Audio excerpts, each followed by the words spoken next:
Salut à toi cher humain et bienvenue sur Gaming News Planet. Aujourd'hui 4 news. E3 2021, Microsoft annonce un frigo à l'effigie de sa Xbox Series X. Forza Horizon 5 précise ses modes visuels. Un showcase PlayStation cet été. Et enfin, Hidetaka Miyazaki nous donne plus d'informations sur Elden Ring.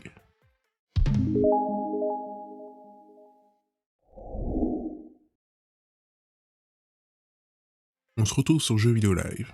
Après avoir présenté ses titres à venir, Microsoft a conclu en beauté avec une annonce de taille. Très bientôt, un mini frigo Xbox Series X fera son apparition.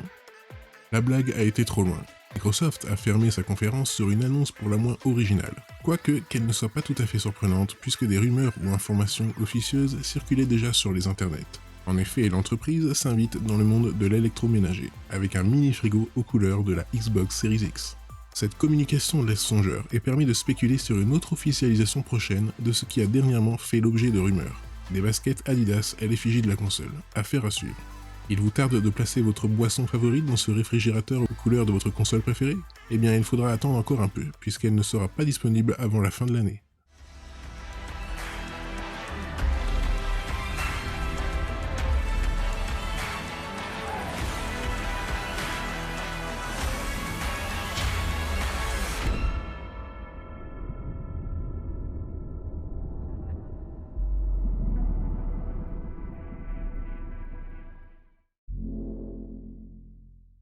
Le jeu de course arcade de Playground Games, qui sortira en 2021 sur Xbox et PC, révèle ses modes graphiques. Le ray tracing, lui, sera dédié à une fonctionnalité particulière.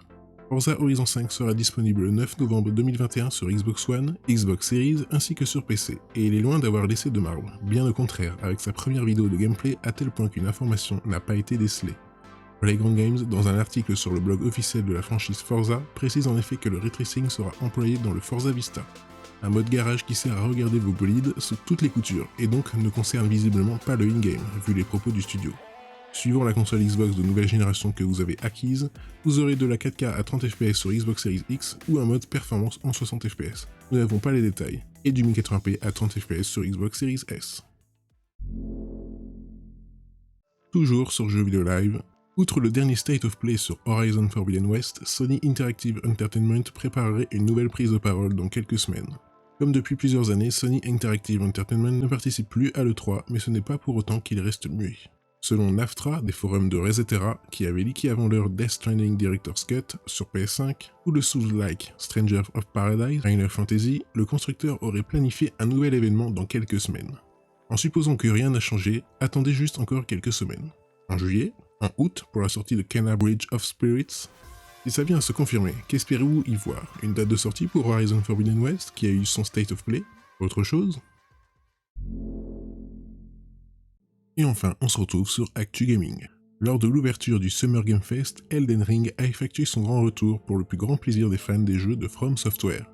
Le trailer diffusé donnait déjà un bon aperçu de la proposition du jeu, en plus des quelques informations diffusées par Bandai Namco. Mais certains médias chanceux ont pu s'entretenir avec Hidetaka Miyazaki pour en savoir plus sur ce nouveau titre.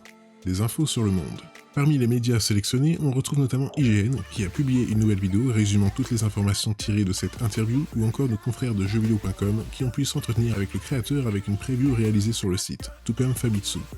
Dans tous ces entretiens, on notera alors que le joueur incarne donc un sans éclat qui va voyager au sein de l'Entre-Terre à la recherche des fragments du fameux Elden Ring, qui sont en possession des descendants de Marika l'Éternelle, qui règne sur ce monde. Toute cette histoire aboutira à plusieurs fins. Ce grand univers disposera de 6 zones distinctes dirigées par ses descendants, vus comme des demi-dieux. Le joueur pourra alors les parcourir dans l'ordre qu'il souhaite avec une fonction d'aide qui viendra le guider, s'il le souhaite, si jamais il se perd et ne sait pas où aller. Un hub sera bien présent et le jeu aura droit à de nombreux mini-donjons, des châteaux ou encore des catacombes que le joueur pourra visiter. Histoire de faciliter cette exploration, les personnages seront plus mobiles que jamais, avec des sauts mieux gérés et des dégâts de chute amoindris.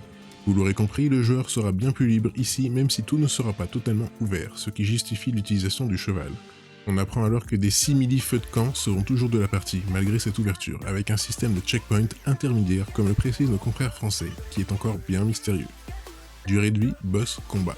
Une sorte d'accessibilité si l'on veut, qui se traduit aussi sur une histoire potentiellement moins exigeante dans la mesure où il y aura moins de boss obligatoires, sans pour autant que cela signifie qu'il y aura moins de monstres à abattre, heureusement.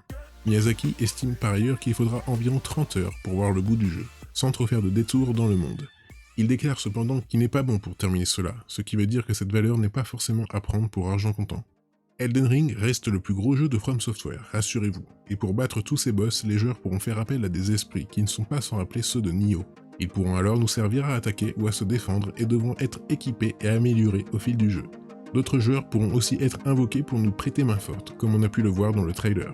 Niveau combat, on apprend aussi que les skills ou les battle arts de Dark Souls 3 seront de retour et ne seront plus limités à une arme avec plus de 100 techniques différentes. Enfin, Hidetaka Miyazaki a brièvement évoqué le sujet de la date de sortie du titre. Il s'estime confiant quant à la capacité de l'équipe à tenir cette date, fixée pour le moment au 21 janvier 2022.